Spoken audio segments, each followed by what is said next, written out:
many of potential in this case. L'Indonésie a beaucoup de potentiel. Dans ce cas, il y a la stabilité de nos marchés des capitaux et ce, même pendant la pandémie.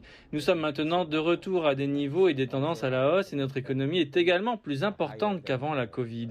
Ensuite, nous avons aussi une population jeune, une situation et une politique stable. Je pense donc que c'est une modalité que les Indonésiens ont. Donc, nous sommes prêts. Je veux juste reformuler dans ce cas, il ne s'agit pas de l'adhésion de l'Indonésie aux BRICS, mais nous aimerions aussi inviter les BRICS à se joindre à l'Indonésie.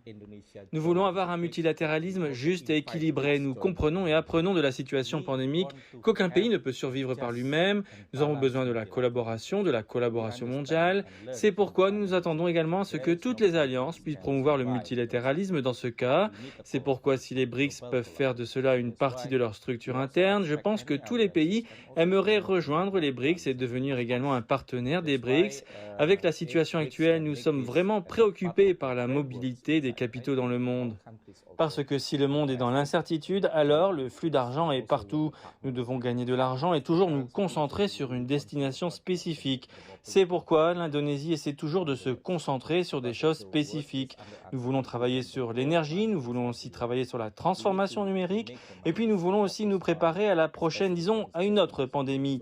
Donc nous essayons aussi d'investir dans la santé. Je pense que c'est la question clé. C'est pourquoi nous avons également mis cela en haut de notre agenda de la présidence du G20 pour attirer l'attention du monde, car c'est la chose la plus importante que nous devons préparer. Comment faire face à la situation très incertaine en ce moment, parce que l'économie mondiale est maintenant sous le risque d'une crise. C'est pourquoi nous réfléchissons à la manière de faire face à la crise actuelle.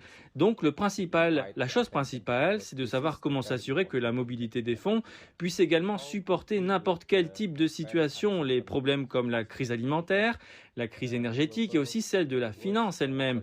Je pense qu'il n'y a aucune chance. Comment mettre en place la politique économique mondiale dans l'incertitude? C'est pourquoi des négociations qui se déroulent de manière pacifique sont très importantes. Donc l'Indonésie soutient également cela. Nous devons avoir une communication avec les autres pays dans la situation actuelle. Comment continuer à communiquer avec les autres? C'est pourquoi la partie qui est importante, la chose la plus importante que nous devons faire, c'est de savoir comment s'assurer que chaque négociation se déroule de manière pacifique et dans le cadre d'un multilatéralisme juste et équilibré.